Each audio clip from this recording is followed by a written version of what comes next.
Здравствуйте! Вы на канале «Технобудущее. Роботы и машины». Сегодня мы поговорим на тему, которая вызывает огромный интерес и оживленные споры по всему миру. Это тема, где пересекаются технологии, будущее робототехники, интимная жизнь и философия человеческих отношений. Перед тем, как начать, я попрошу вас подписаться на канал, поставить лайк этому видео и поделиться им с друзьями. Так вы поможете нам развивать проект и выпускать еще больше роликов о технологиях будущего.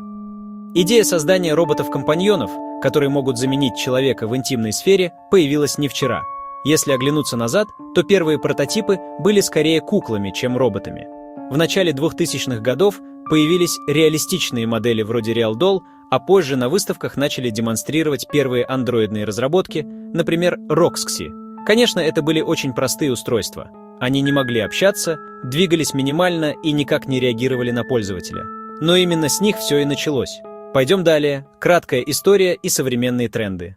Идея создания роботов-компаньонов возникла давно, но первые модели были скорее куклами, чем роботами. На выставках в 2000-х показали первые андроидные разработки. Статичные, но эффектные по внешнему виду. Технически они были ограничены. Простые приводы, базовая электроника, минимум интерактивности. Сегодня ситуация другая. Исследования и разработки перешли в лаборатории университетов и частных компаний. Академические центры, такие как Иннополис, поддерживают разработку робототехники и ИИ. Машинное обучение и голосовые ассистенты позволили добавить интерактивности и памяти у прототипов. Фактически, робот уже не просто объект, он превращается в цифрового партнера, способного запоминать предпочтения. Крупные компании в Китае, Японии и США активно инвестируют в эту нишу. Интеграция языковых моделей позволяет обходиться без чужих сценариев. Роботы учатся вести диалог. Далее, что умеют современные модели и какие вопросы это поднимает. Главный тренд последних лет – интеграция искусственного интеллекта. Современные модели учатся поддерживать диалог, реагировать на эмоции и предлагать сценарии взаимодействия. Алгоритмы машинного обучения запоминают индивидуальные предпочтения владельца. В некоторых моделях встроены голосовые помощники. Общение становится естественнее. Фактически, это уже не просто куклы, а интерактивные устройства, близкие к цифровым партнерам. Технологии сенсоров и материалов делают взаимодействие более реалистичным, но это все еще техника. Секс-роботы остаются нишевым продуктом, но рынок растет и включает коммерческие демонстрации. Пользователь может задавать предпочтения, уровни приватности и сценарии взаимодействия. Некоторые компании планируют внедрять языковые модели уровня ChatGPT для полноценных бесед. Как только машина начинает имитировать личность, она перестает быть просто игрушкой и становится компаньоном. Но с возможностями приходят и серьезные вопросы. Критики утверждают, что такие технологии могут закреплять сексизм и формировать нереалистичные ожидания. В прессе обсуждаются возможные AI-бордели и сценарии насилия с участием роботов. И хотя речь идет о машинах, последствия для общества могут быть весьма ощутимыми. Существует и психологическая сторона – технофилия и робот-фетишизм – явления, которые уже описаны психологами.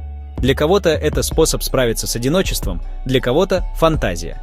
Есть и положительные стороны. Роботы могут помогать людям с ограниченными возможностями и выступать в терапевтических целях. Юристы и психологи все чаще говорят о необходимости регулирования этой индустрии. В некоторых странах уже запрещено производить модели, которые имитируют детей или подростков.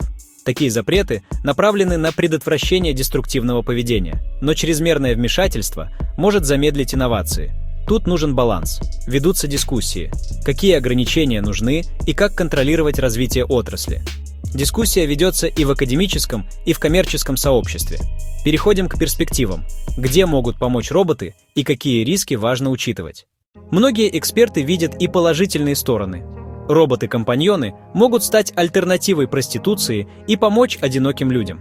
Для людей с ограниченными возможностями это может быть важной частью социальной интеграции. В определенных случаях роботы могут использоваться в терапевтических целях, снижая социальное напряжение. Но есть и противоположная точка зрения.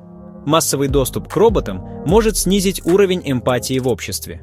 Если отношения с машиной станут проще, зачем строить сложные отношения с живым человеком? Это риск, что люди начнут уходить в виртуальную или механическую реальность, теряя способность к настоящей близости. Получается противоречивая картина. С одной стороны, решение социальных проблем, с другой – новые риски. Именно поэтому важно вырабатывать правила и стандарты использования таких технологий. Безопасность, приватность, запреты на детскую имитацию и прозрачность алгоритмов – ключевые направления. Можно сказать одно – индустрия развивается. То, что казалось фантастикой 10 лет назад, сегодня реалистично. Через 10 лет роботы станут еще более реалистичными, умными и доступными. И тогда вопрос будет звучать не нужны ли они, а как их правильно использовать и регулировать. А как думаете вы? Станут ли роботы частью нашей интимной жизни или так и останутся экзотикой для избранных? Напишите свое мнение в комментариях. Самые интересные мы закрепим под видео. Спасибо, что досмотрели ролик до конца. Не забудьте подписаться на канал «Технобудущее. Роботы и машины» и поставить лайк. Впереди еще больше обзоров о самых необычных, спорных и удивительных технологиях будущего. До встречи в новых выпусках!